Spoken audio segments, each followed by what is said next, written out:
His first flight around our solar system. Here's a picture of Mars. By the way, this is not a professional tape. As you can see, these pictures are in a picture album, and I've just got my camcorder out, and Wendell and I are flipping through the pictures. So this is not a produced tape for you to look at, so it'll probably never be on the market, but at least you get a chance to see some of these pictures. This is Mars just from a different direction with the sun very bright on it. Now, here is Mars, but here's one of these satellites. It's in orbit around Mars, made on Earth, unannounced, and is in orbit. This is the spring of 1976, and this device is in orbit around Mars. I don't know exactly who made it or who put it up there. Here's another one. This is Mars again, and here's the light panels, solar panels, and the satellite equipment in orbit around Mars again. This is a different one. This is a dust storm on Mars. Billy wanted to get close and try to take pictures of artifacts. You've all heard about some of the Sedona Plaza on Mars, about the face on Mars that Richard Hoagland and other people have been looking into. Billy published a paper back in the 70s talking about that. There was a race of people lived on Mars. They had a terrible catastrophe about 186,000 years back. At the time, there was about 40 million people killed on Mars, and they're all gone now, of course.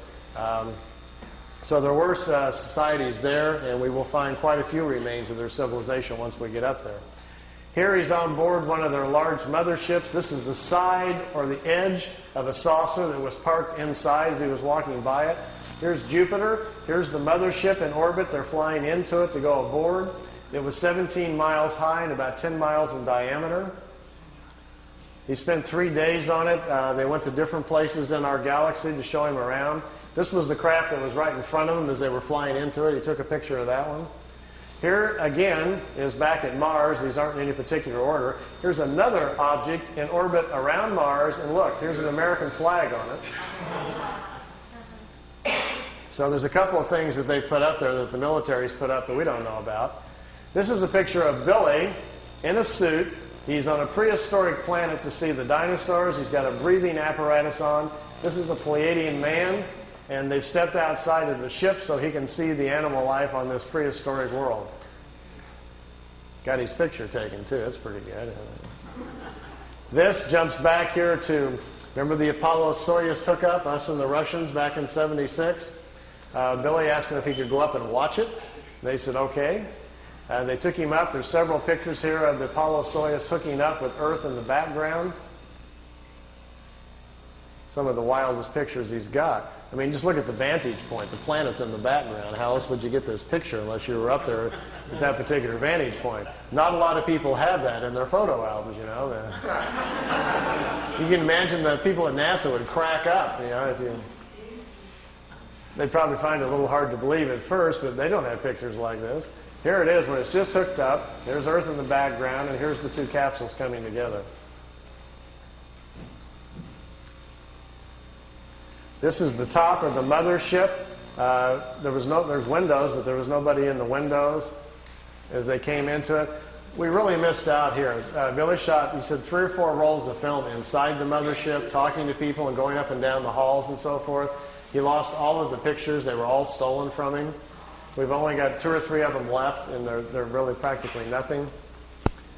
This is a prehistoric Earth. They're back in time. That's Earth in the background. That's a moon in front of Earth, and he's looking over the surface of another moon. At that point, they told him there were 2 moons in orbit around planet Earth. We think we're about 60 million years back. Here's another picture over the surface. Neither one of those moons is currently the moon that's in orbit now.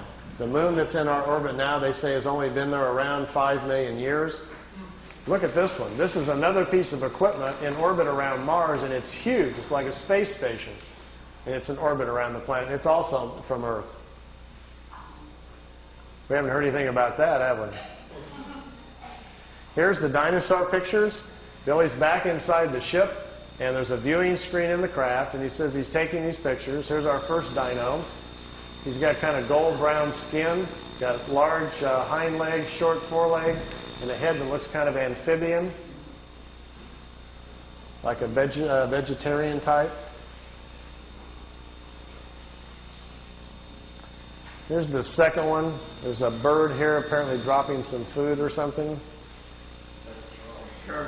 Is that Charles? Charles dropped his food.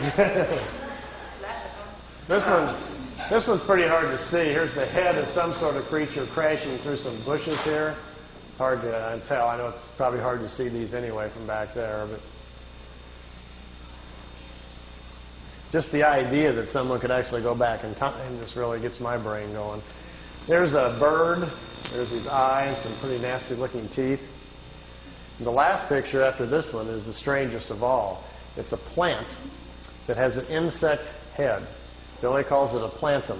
They were trying to explain to him how the evolution of different life forms goes. How, for instance, here's a plant life when the plants are the food kingdom of the world. When the plants evolve to a certain level of evolution, then these lower order forms, here's a small head, and this head is part of that plant.